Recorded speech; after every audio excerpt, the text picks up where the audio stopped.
Oui, bonjour tout le monde et bienvenue sur votre chaîne de télévision YouTube SR Bishima. C'est tout un plaisir de vous avoir encore une fois de plus dans notre troisième capsule. Et nous allons, comme d'habitude, vous demander de vous abonner et de partager au plus grand nombre possible nos capsules pour que nous soyons encore plus nombreux davantage. Donc, cette capsule, je suis venu parler justement, c'est une continuité de ce qu'on a dit la fois dernière au sujet de l'aura. Donc, nous devons savoir que l'aura, c'est cette énergie que nous diffusons et que nous recevons aussi d'autres énergies. Notre corps, il vit dans un environnement qui émet des énergies, différentes énergies, tout dépendamment d'où on se trouve. Et nous savons que chaque élément, chaque substance de la vie émet de l'énergie. Donc, tout ce qui est sur notre planète Terre vit, y compris l'univers. La vie est caractérisée par le mouvement et dans chaque mouvement, il y a l'énergie comme nous le savons. Donc, on a souvent demandé pourquoi on doit connaître la couleur de notre aura. En fait, j'avais dit l'autre fois que la couleur de l'aura, en tant que telle, elle n'est pas déterminée. Elle est périodique, elle varie selon nos émotions, selon les temps, selon nos sentiments actuels à l'instant où est-ce que nous nous retrouvons. Cependant, la seule chose qui est possible à faire, c'est de renforcer notre aura. Donc, on peut renforcer notre aura.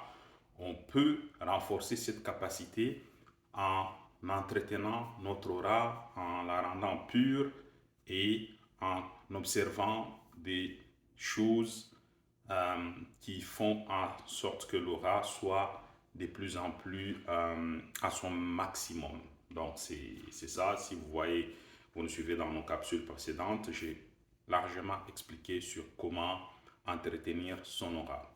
Et cependant, je vais parler de l'aspect qui touche un peu la couleur. Parce que en parlant de la couleur, nous avions dit que la couleur, c'était la lumière.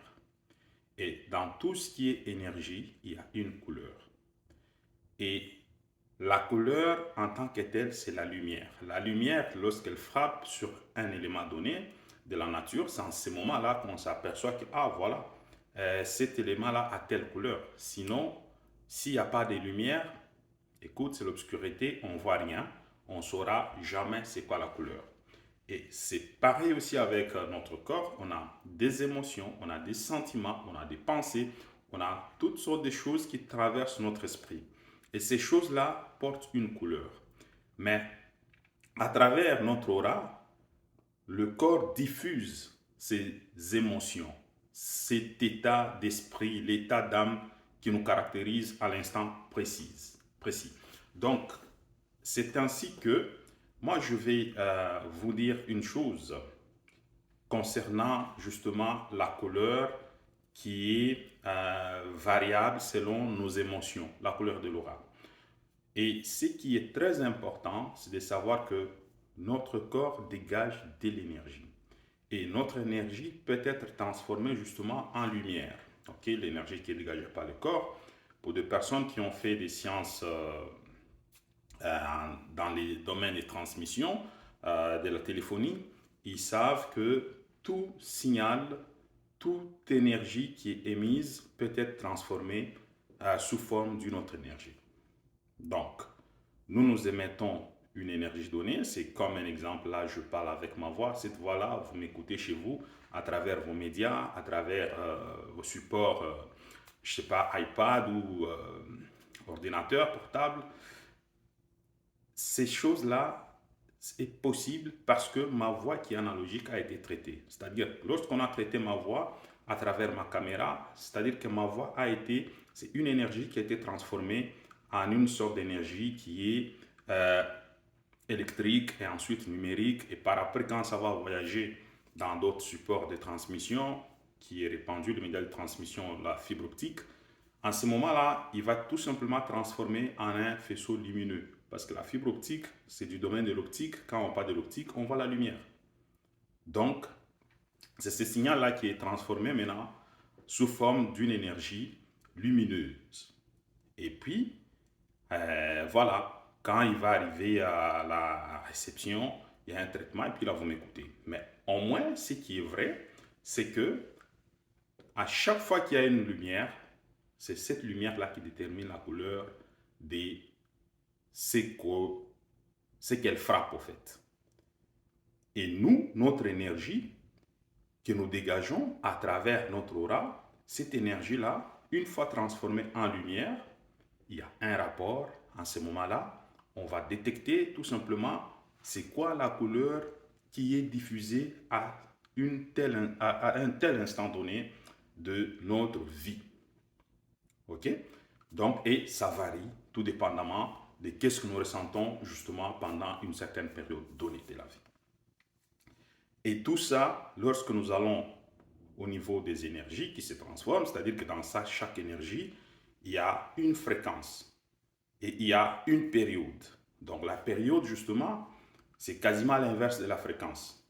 Et toute la parole, y compris l'énergie que je mets dans ma parole et l'énergie que je dégage à travers mon aura, ces énergies-là ont de fréquences. Et ces fréquences ont un élément fondamental qui est l'onde. L'onde, c'est l'élément fondamental qui détermine chaque chose.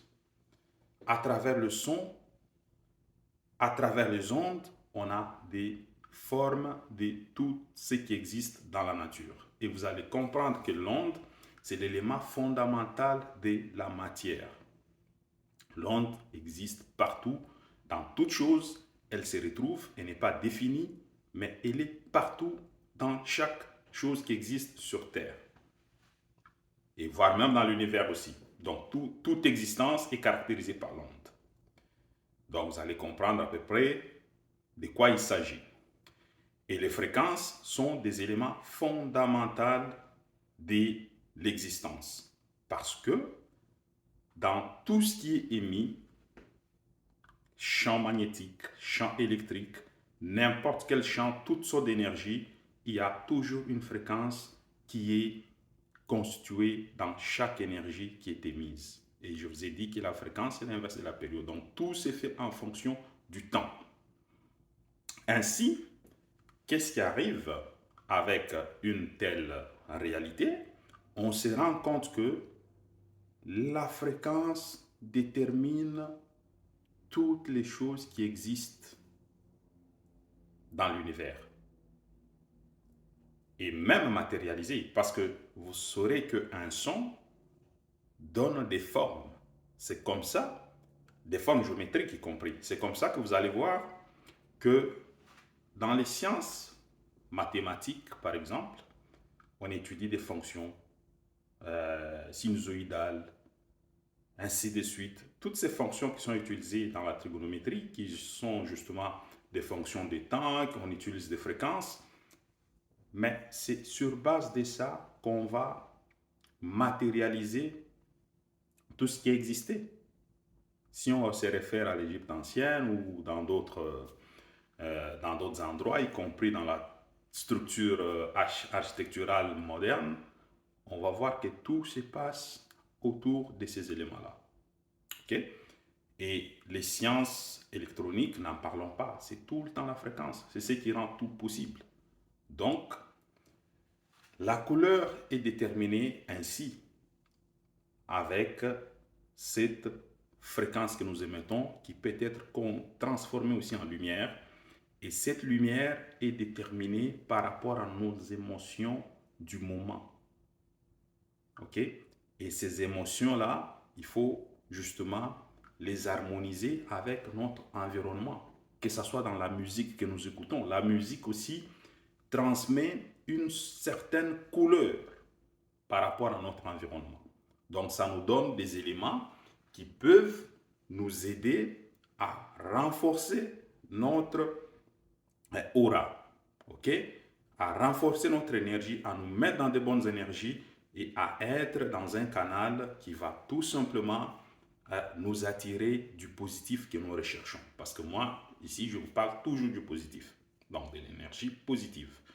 Donc, il faut savoir ces choses-là et savoir les agencer pour faire une symbiose qui va nous mener dans un état de pureté. Donc, c'est qu'on parle de la pureté, c'est-à-dire avoir un boost de l'énergie que nous diffusons autour de nous et savoir capter les bonnes énergies. Voilà.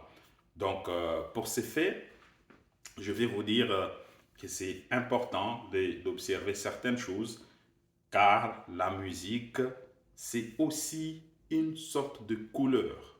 Parce que la musique, elle donne une énergie.